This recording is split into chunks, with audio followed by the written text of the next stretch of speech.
South Africa's vaccination effort has undoubtedly experienced some challenging times with several vaccine procurement issues in the past. To date, South Africa has vaccinated almost 18 million people for COVID-19, but while the country has ramped up vaccination drives through various programs, such as the recent VOOMA Vaccination Weekend, the low turnout remains an issue. Now, vaccination hesitancy remains a major problem for South Africa's aim to reaching herd immunity. But what is the best way to tackle vaccine hesitancy? Public health specialist Dr. Lehlohonolo Majake she joins us now to tell us more. Doc, a very good morning to you. Thank you so much for your time. Let's just define vaccine hesitancy as the point of departure here. It's a very good morning to you, Buhle, and also the listeners. Vaccine hesitancy is essentially when individuals either refuse to take vaccines or completely refuse to accept the fact that vaccines are actually a good way to mitigate infection despite the availability of vaccines themselves. Now, there's been a lot of parallels drawn between vaccine hesitancy and anti-vaxxers, but is that right to sort of paint them all with the same brush? Well, I think they intertwine in the sense that anti-vaxxers would then incorrectly, send messages about why vaccines shouldn't be taken, and also create various theories about vaccines perhaps making zombies out of individuals. However, vaccine hesitancy really isn't anything new. It's just that currently we're having it under the umbrella of COVID-19 conversations. However, there is a group that has been looking at vaccine hesitancy already since 2011. Because remember, the history of vaccines is such that every time there is a new disease that comes through that has the potential of causing major public health concern, vaccines get developed. So certainly, I think misinformation is one of them, but there are various variables that actually impact on why it is that individuals wouldn't want to be vaccinated or refuse to see the importance of vaccination. So whether you feel you're at risk, transportation towards vaccines could be one of them, fear of side effects, and so forth. These are all various factors that could certainly deter people from being vaccinated.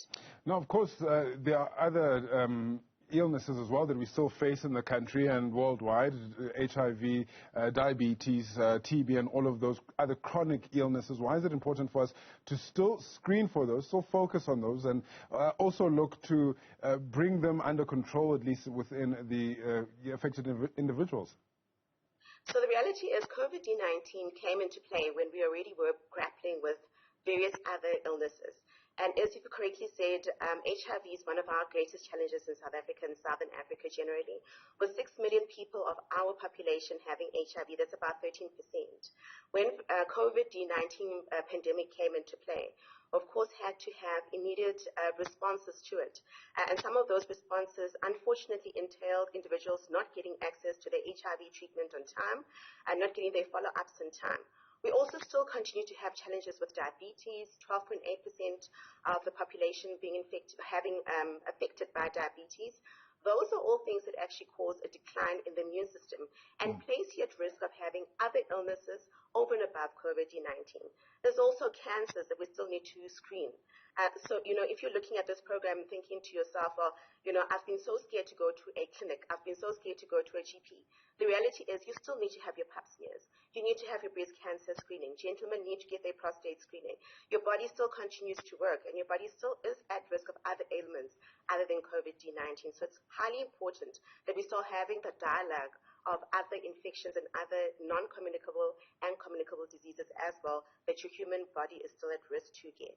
Now, you mentioned, especially gentlemen, we've seen in the past that historically men were more hesitant to get the jab for COVID-19. Is that still the case? So when you look at basic human behavior, men generally have got a very low health-seeking behavior. So in other words, you'll have gentlemen saying, I feel a bit sick, but I'm not sure if I'm really sick. Let me try Panado. Let me try, some even go as far as saying, well, doc, Fanta has got vitamin C. Let me try vitamin C. And unfortunately, they then go and seek, professional help when it's a little bit too late or you're more at risk of getting very adverse events from your condition. So it's not really to say that men are not at risk. I think certainly we've seen a pattern where we've had less men being admitted for COVID-19. Well, these are some of the studies that were done recently. But I think the other side of it is they take longer to actually seek help as well. So if you are a gentleman, I think you shouldn't really go under the premise that you're quite safe from getting COVID or any other infections. Every individual needs to continue to understand that they still need to get screened, and they still need to make sure that their bodies are quite healthy by going to the experts and, of course, also living healthy. I mean, it's quite something. Let's talk about the vaccine rollout. We have seen a steady decline in the number of people that are getting vaccinated on the daily since we reached our highest peak not so long ago. How is that looking at the moment? How much further do we need to go to get to that herd immunity? The president made, well, I don't want to say promises, but he said we're looking towards the end of the year. Is that a realistic target? So I think when we look at just overall COVID fatigue, it's not only just going to get vaccinations, but also individuals not wanting to wear masks, individuals just getting tired of not having parties and so forth. We certainly also see it with the vaccination. And I think what is critical is we need to keep having conversations such as this. As to whether or not the target is realistic, I think there's various things that are being put in. We've got the truck operation that is there to really pass on messages about COVID-19. We've seen the efforts that are placed in with the VOOMA vaccine. The reality is there's only so much the government can do. We also need to start having various conversations within our community as leaders, as mothers, as fathers, as parents, to really encourage our households to go and get vaccinated. I think, yes, certainly there is an element of anxiety and fear about, COVID-19 vaccinations were made too quickly and so forth. But remember, we do have science, and we've got also technologies that this current vaccine science has actually ridden on. So it's our role as well to really get the correct messages out there. And I think one thing about being skeptical about any intervention, you'll recall that even with HIV, there was a time when individuals really didn't want to be on ARVs, even when South Africa started having proper protocols in place for it, because, there were theories about the ARVs and what they do to your body, and, you start losing a fat in some parts, and a woman would say you look like a man and so forth. And I think those are normal anxieties, but as community, we really have the responsibility not to make these anxieties reality and actually stop us from doing the right thing, which is to vaccinate. We need to have herd immunity to protect each other and to really get society to go back to normal. Because, we've seen earlier on, you spoke about the economy, social determinants of health. We need to go back to normal. We can only do that if we have as many people vaccinated. I mean, we are now adjusted level 1 lockdown, which as soon as that happens, everybody in the country rejoices, and it's all fun and games until another wave coming. What are the possibilities of that? And, of course, outside of the vaccination drive, are there any other factors that we can look at to prevent that fourth wave from happening? Or is it a matter of we just need to get as many people across the board vaccinated? Certainly. So I think when you make health decisions, and I think these are the various factors that were considered when moving down to level 1, we look at various social determinants of health in totality. What do the various levels translate to in terms of jobs, in terms of economy, in terms of movement? And I think we've seen the very poor figures in terms of high unemployment rates and so forth. So when you have a government having to make decisions such as this to make sure that its country can still sustain itself, the onus still remains on us as individuals to really understand the type of virus that we're dealing with. We know that it is a virus of gatherings, through activities, through parties. We know it is a virus of movement, and we know that there are pharmaceutical interventions such as vaccines, but there are non-pharmaceutical interventions which we still need to use. We need to continue masking. That is absolutely imperative. Whether or not you've had the vaccine, it is the right thing to do. We need to continue sanitizing. That's also quite crucial. And we need to be responsible in the sense that, festive season's coming up, but you can't really keep having festive celebrations like you used to in the past with family and friends. You need to be cognizant that even if you're protected from being vaccinated, as many people will say, you still have grandmothers and you have aunts who are ill, who have, low immune systems, who have cancer, who have diabetes. So you need to continue to do the right thing in that regard as well. Regarding the festive season, last season we saw a very muted festive season, not too much to celebrate as a result of us being in a lockdown. Let's talk incentives quickly, Doc. We've seen various programs come out, and whether it's discounted shops or other type of incentives to get the vaccine rollout to move forward.